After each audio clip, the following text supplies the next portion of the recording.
Görürsən, məscidə getməyə vaxt yoxdur. Namaz qılmağa vaxt yoxdur. Quran oxumağa vaxt yoxdur. Qəza namazları yığılıb qalıb üstündə. Vaxt yoxdur ki, gündə yavaş-yavaş ondan qılasan. Bir dənə qıldığı vacib namazdır, o da 2 dəqiqə bir tələsik tez elə qılır, gedir yenə işində olacaq. O qədər dünyavi arzu ilə özünü yükləyib ki, axirət üçün heç nə eləyə bilmir. Qəza da qalıb, Quran da qalıb, heç məscidə də həftələrlə, aylarla getmir. Bilin, nə təklif edirsən, məclisə gedək, ora gedək, Quran oxuyaq, onu eləyək. Nə təklif edirsən, deyir, vallahi vaxtım yoxdur.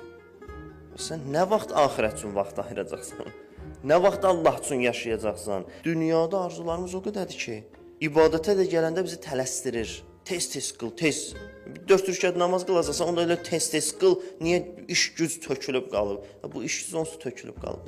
Sən bu namazı qılmasaydın, onsuz sənin işin gücün tökülüb qalıb. 10 dəqiqə ayırsan nə olacaq? Heç nə olmayacaq. Əksinə, biraz Allah üçün vaxt ayırsan, Allah da işvə bərəkət verər. Xəbərin yoxdur ki, Allah işvin bərəkətini götürüb. İşvin bərəkəti olsaydı, nə qədər çox işin olsa da görərsən, həmsi düşər yoluna.